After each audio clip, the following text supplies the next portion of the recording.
On today's Locked On Jayhawks, Cobee Bryant is returning for KU football in 2024. Also, some transfer news with Armaj Reed-Adams leaving the program. We discuss Cobee Bryant's legacy, all of what that means for KU football headed into next year.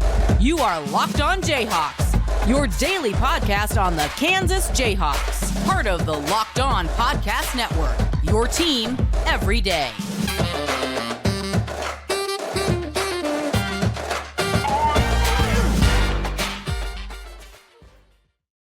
I'm Derek Johnson. You can hear me as well, Monday through Friday from 3 to 6 p.m. on KLWN in Lawrence with Rock Chalk Sports Talk. Thanks for making Locked On Jayhawks your first listen every day. We are free and available anywhere that you get your podcasts. And Happy New Year. Thanks for making Locked On Jayhawks your first listen every day. The everydayers out there tuning in to all the different shows. Today we're breaking down Cobee Bryant, announcing that he is back for 2024. We are also breaking down Armaj Reed-Adams, who has announced that he will be entering the transfer portal after being one of KU's most played offensive linemen so far this season. So we're going to start with Cobee Bryant, then we're going to get into Armaj Reed-Adams, then we'll finish up with Cobee Bryant and his legacy and opportunity of what he has to kind of build to that legacy in this final season. First, this episode of the show is brought to you by FanDuel Sportsbook. Make every moment more. Right now, new customers get $150 in bonus bets with any winning $5 moneyline bet. That's $150 back if your team wins. Visit FanDuel.com/lockedon to get started. So the first news is Cobee Bryant is returning to the fold for KU in 2024. This will be his, I believe, final season of eligibility. I don't believe he could have another. I don't think that would be the plan anyway. I think the plan is ball out this next year anyway, and then maximize your draft capital. And, you're looking to have a big season and try to win a Big 12 title. And then, I've kind of made the comparison before that I know, you'll see some people being like, oh, but he's only whatever he's listed at 170 pounds. Are you sure that guy can be a day one or day two draft pick? I see no reason he can't be. And there was a guy who just went 16th overall in this past NFL draft who was out of Mississippi State, who was like 160 pounds at the combine. If you're that good, you're going to go. So I think Cobee Bryant eventually, and especially if he has another big year this year, can turn into a day one or day two NFL draft pick. Like I'm very high on what he can become. I thought he was a little underrated in what he was this year. And if you start, you have more people watching the tape, I do think from a national award perspective, you didn't see him pop up on like the All-American awards. I think sometimes a lot of those voters just view it on stats. And so there's not a lot of readily available stats for defensive backs and corners like there are for receivers and quarterbacks to where you just vote on interceptions. And I don't think that's the right way to do it. There's other ways of kind of looking at it with some of the coverage stuff. But Cobee was excellent this season for KU. And now you have Cobee and Mello Dotson back for next year. So you have that dynamic tandem. You're bringing in 3 really good corner recruits. You brought in 2 last year who you've heard some really good things about, especially with like Jameel Croft. Your highest rated recruit the year before that was BJ Dilworth, who redshirted and then was trying to get in the mix this year. So even though you lose Kalen Gervin and Quentin Laster, you feel like that corner room is deep, and it obviously has that frontline talent with Cobee and Mello. As far as Cobee, he comes off a year where he had a 77.6 PFF grade, and he had an 88.8 grade in run defense. He was able to get up there and was willing to, lower his shoulder. And obviously we saw the BYU hit, which for my money was the hit of the year for KU.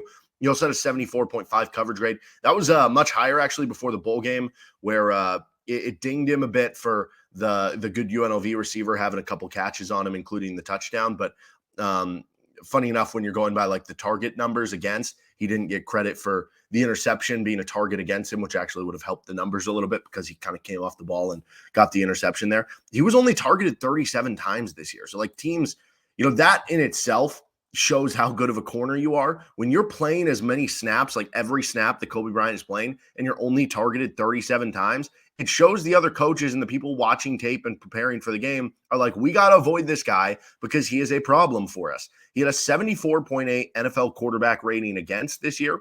Out of comparison, that's like what Mac Jones is doing in the NFL this year. So if you're making every quarterback, one of the worst quarterbacks every time they target you, that's a really good spot to be in for Cobee Bryant. And he's been all Big 12 first team back-to-back seasons now. He got it in 2022. He got it here in 2023.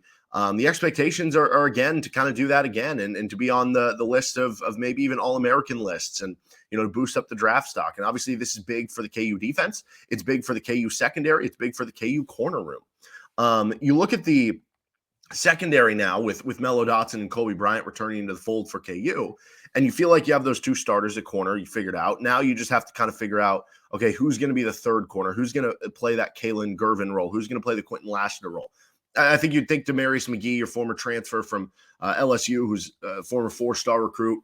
He had to deal with some injury stuff this year. Maybe he slides into that. Maybe it is a BJ Dilworth. Maybe it is a Jameel Croft or Jacoby Davis. Maybe it is one of the freshmen with Austin Alexander, Andre Gibson, or Jalen Todd. I think you'll have good competition there, and whoever is there will be very talented. But that'll be the one thing they have to figure out. But yeah, the starters are very figured out with Mello Dotson and Cobee Bryant. And with having both back now, I think you go into the season, and it's hard for me to say. I don't know as much about, what Utah and Washington, or not Washington, Utah and Arizona and Colorado specifically have at like the corner positions. Just from looking around what currently is in the Big 12, Iowa State is a team that could potentially be in the conversation for this, but Kansas is in the conversation, if not the top of the conversation, for the number one cornerback room in the Big 12 this season. And I think with having Cobee and Mello both back, and then you look at it, yes, you do lose Kenny Logan, which will be a big loss, but still you have OJ Burrows and you have Marvin Grant, and now you have Devin Dye transferring in, Jalen Dye, and all those young, talented freshman corners or players like Demarius McGee in the fold as well.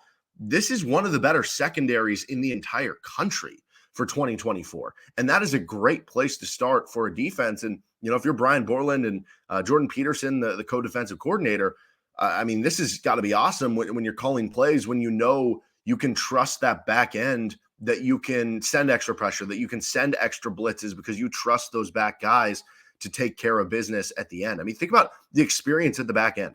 Cobee Bryant, Mello Dotson, OJ Burrows, Marvin Grant, if those are your 4 starters, which I think you'd expect it to be, all of those players are seniors. So you have a lot of experience on the back end. And then you look at the backups at those positions. If it's Demarius McGee, let's say BJ Dilworth, Devin Dye, and Jalen Dye, 3 of those 4 are redshirt juniors. And then Dilworth would be a redshirt sophomore. So you're talking about 3+ year players all the way through the 2 deep.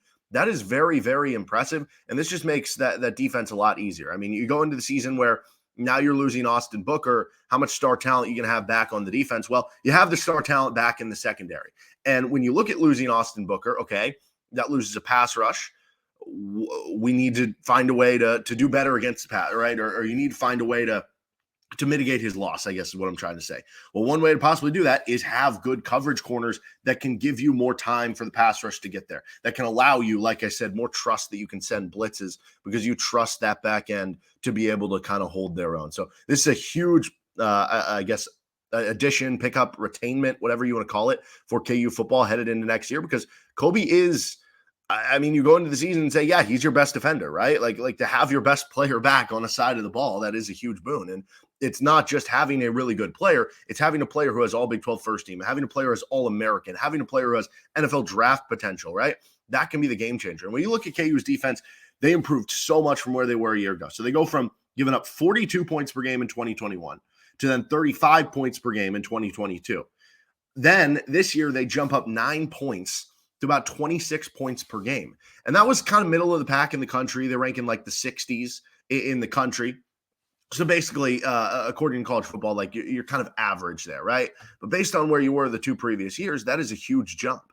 And now that you have those guys with Cobee and Mello back, there's no reason they can't take another huge jump and now turn into, one of the 5 best defenses or something in the Big 12. And when you pair that with having Jalen Daniels and all these stud receivers, and we'll get to the offensive line talk here in a second, but with what you still expect to be a really good offense, that's how KU wins the Big 12. Like, think about it. With KU having a top 5 offense in the Big 12, basically top 3 or 4, depending where you look, in the Big 12, and having about a middle of the pack when you look at like the points allowed per game, the yards allowed per game, that sort of thing, middle of the pack defense in the Big 12 this year.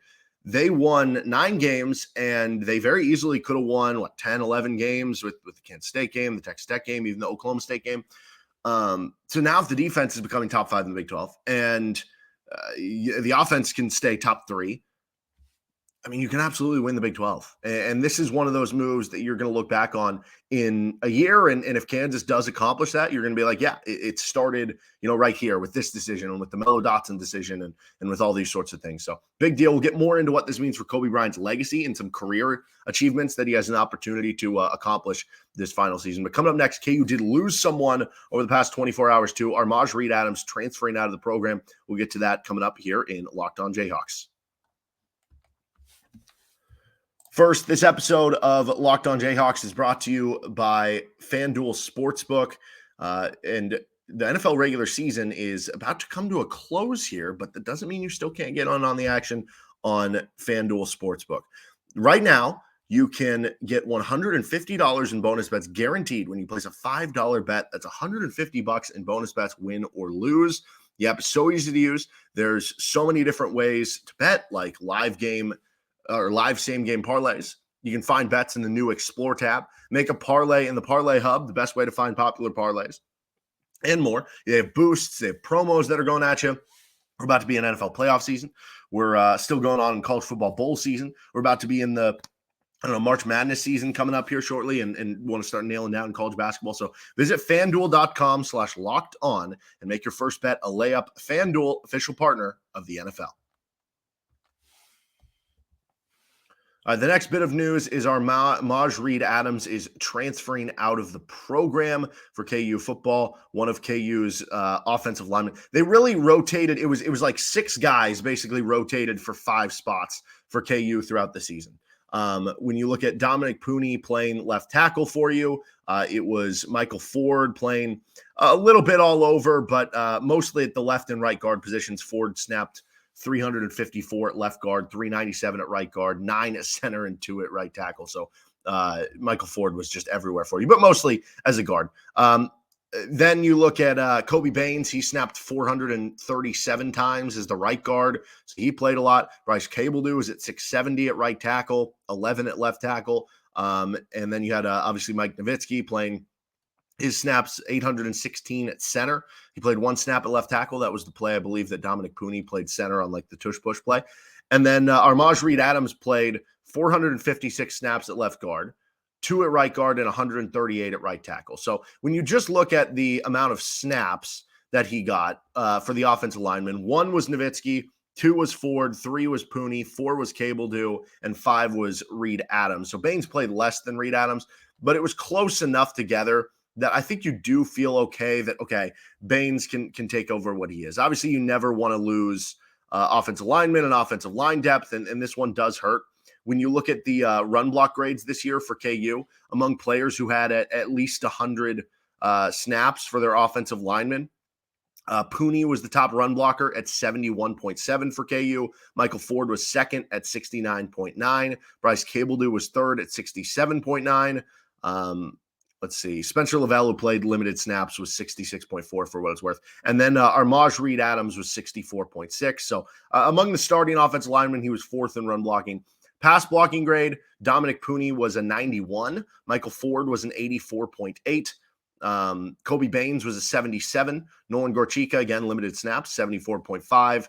Bryce Cabledew, 69.7. Armaj Reed-Adams was a 65. So basically his overall PFF grade, 63.1, 64.6 in run block, 65 in pass block. Those are solid numbers, right? I mean, 60 to 70 is basically an average starter in Pro Football Focus grades. So if you're in the middle of 60, you're basically an average player. So you got basically an average offensive lineman here who's his first year as a starter, which that's very reasonable to expect. If he comes back next year and starts again next year, then he turns from an average player to an above average player, an average player to a good player, or, all conference. So it is a big loss in that standpoint. The good news for Kansas, as I was kind of talking about, though, they did play those 6 guys. So at the very least, you do have Kobe Baines to work in. But that's a lot to lose on the offensive line because you're already losing Dominic Pooney, your best offensive lineman at the most important position, left tackle. You're losing Mike Nowitzki in the center position, always tough to figure out because of the mental acumen that goes with it. And now you're losing one of the guards too. I think there's some semblance of, you can move Michael Ford to center. We'll see if they end up doing that or keep him at the guard position. But I guess now you could view it as, you bring in one transfer to be an interior offensive lineman, whether it's center or guard. And then you have Ford play the other. And then you have Baines play the other guard spot. You have Cabledew in at one of the tackle spots, and then your other tackle spot is either Clements or Logan Brown. And then that still leaves you with whoever loses the battle between Clements and Logan Brown as a backup. That's a good backup to have. Nolan Gorchika would still be a backup there. That's a solid, bit of depth you have there. And then you still have Spencer Lavelle, who's an experienced player who has, I believe, one more year of play, that he would still be a backup for you. You also have James Livingston, who I've heard some good things about in some of his growth, kind of working behind. Dre Dorian would still be there. So they still will have a bit of offensive lineman depth. Obviously, they're bringing on 4 linemen as far as freshmen come in. You still have players in the program like Hank Kelly and DK Stearns if they can kind of make a jump up. So you have depth, you have starters here, but it certainly becomes more of a position you have to address by adding players via the portal. So it is a loss. It's unfortunate to happen, but one that I think this is kind of the point with everything, right? Whether it's losing Andy Kotelnicki, whether it's losing Austin Booker, whether it's, eventual players going pro early, like last year with Lonnie Phelps. You're going to lose players, whether it's to the transfer portal, because that happens to every school, or to the NFL draft, because you're going to, as your program gets better, get more notoriety. Players are good. Players are going to start going early, right? Coaches are going to leave for other jobs because they're going to need opportunities. When you are a good football program, you will lose players and coaches. It becomes how you overcome that. So I don't mean to say this to be dismissive of Armaj Reed-Adams leaving, because again, he was a good player for KU, and it stinks because he had a bit of a heartbeat there to the program. Like you saw, there was like a video of him practicing pre-bowl where he was mic'd up. He was the guy carrying out like the flag and everything. It stinks to lose a guy like that, especially one who was playing all those snaps and was playing adequate football for you. You think back to like the Texas Tech big block he had where that was a really fun play in that game. But at the end of the day, you have to keep moving forward. And if you're Lance Leipold in this KU football program, you will always be dealing with some level of attrition. Every football program across the country is. It's how you deal with that level of attrition. And I think you have to feel good about that with KU football because we've seen it, right? You lose Kyron Johnson, you go find Lonnie Phelps. You lose Lonnie Phelps earlier than you thought. You go find Austin Booker. Now you lose Austin Booker earlier than you thought. Okay, go find the next guy, right? You think about going back to his days at Whitewater. He loses Jim Zabrowski as an offensive coordinator to go be an assistant coach elsewhere, like at Northern Illinois. Okay, eventually he finds other coordinators like Andy Kotelnicki and stuff. You have to be able to replace because you're never going to be able to retain everything, right? Whether it's coaches or players. And I think the staff has shown enough that they can do it. So there are certainly some questions. You could only have 2 starting linemen back if you count Cobee Baines as starter. Again, similar starter level snaps. But still, if I say the offensive line next year ends up being Calvin Clements at left tackle, Bryce Cabledew at right tackle, Cobee Baines and Michael Ford at the 2 guard spots, and then some transfer portal center, or the line ends up being Logan Brown at tackle, Bryce Cabledew, Michael Ford at center, Cobee Baines at guard, and a transfer at the guard position. That still sounds like a fine offensive line. So I think they're going to be okay. The other big part of this, though, is Armaj Reed-Adams from DeSoto, Texas, went to DeSoto High School. You know who else is from DeSoto, Texas, went to DeSoto High School and was friends with Armaj Reed-Adams, very good friends ever since they were little kids, LJ Arnold. So that remains to be seen if this has any impact on Arnold. And if, because it definitely seemed like Gage Keys and Austin Booker, really good friends. Keys ends up leaving, goes to Auburn, gets a big payday with NIL. Seems like that may have impacted Austin Booker leaving. Does Armaj Reed-Adams leaving possibly impact a decision to be made for LJ Arnold? Or does Arnold say, no, listen, I'm having a lot of success here, I'm going to stick around? I don't know. You hope that it doesn't lead to anything, but certainly a tough one to lose Armaj Reed-Adams. But again, as a program, you have to overcome that stuff. And I think Kansas will be able to do it because so far they've shown they've had the affinity to do just that. All right, we're going to finish up with Cobee Bryant's legacy at KU and some career opportunities that he's going to have an opportunity to accomplish in this final season with KU. This episode of Locked On Jayhawks, you can find anywhere you get your podcasts. Thank you to Everydayers tuning into everything. We'll have some more KU basketball content later this week, including a KU TCU preview. And we will also be joined by Nick Schwert, I believe, later in the week. So Cobee Bryant now comes back for a final season at KU. And he's already had an outstanding career in Lawrence. But he's got an opportunity to really go up there on some pretty cool lists. So right now he has 9 career interceptions. That currently puts him tied 8th all-time at KU with Charles Gordon, who's, all-time KU fan favorite for a lot of people, and John Koenig. He has only one interception behind Gary Adams and Leroy Irvin, along with Wayne Ziegler. So an opportunity to move up a little bit more there. If he gets 2 interceptions this year, he would be tied with Milt Garner for 4th. If he gets 3, he would be tied with Hal Clevenger for 3rd. The big one here, because Ray Evans is in 1st. He had 17 of them. He had 10 in one season, which is even crazier when you think about it. Back in the day, in the 40s when he was playing, teams weren't even throwing that much. The fact he ended up with 10 interceptions in a year and 17 for his career is pretty incredible. That's going to be a tough number to get because that would take 8 from Cobee Bryant to tie him, 9 to pass him. And with, as we just talked about, Cobee Bryant was only targeted 37 times this year. Teams avoid throwing at him because they know they are at high risk of having an interception. So it'd be very hard to have 9 interceptions or 8 interceptions when teams aren't even throwing at you that much. But the Aqib Talib one feels attainable because that would be 4. He had 4 this year. He had, I think, 4 last year too. Aqib Talib in 2nd all-time at KU with 13 career interceptions. I don't know if I was a corner at the University of Kansas, and I think that'd be pretty cool to be tied or beat Aqib Talib in a record, right? Because he's one of the all-time corners at KU. Cobee Bryant's going to have an opportunity to do that. I don't know how long this one has been tracked because there's not a lot of data on it on the KU Media Guide, but he has, just Cobee, 165 interception return yards in his career. That's very attainable to move up to. Top 3 at KU, Aqib Talib has 322. Hassan Defense has 192. And Bradley McDougald has 189. So Cobee's one big interception return from moving all the way to 2nd and a big interception return year from moving into 1st. He has 2 career pick sixes. That's already tied 1st with Aqib Talib, Patrick Brown, and Roger Foote. So if he gets 1 more this year, boom, he would move into 1st. He has 3 career defensive touchdowns overall, though. I don't know where that ranks. I didn't see anything for that in the media guide. Also 15 career pass deflections, wherever those would rank. But he has an opportunity to add that. And then this one's really cool. He's been all Big 12 first team for 2 straight seasons. And there's not a long list of players all time at KU who have ever been 3-time all conference first team.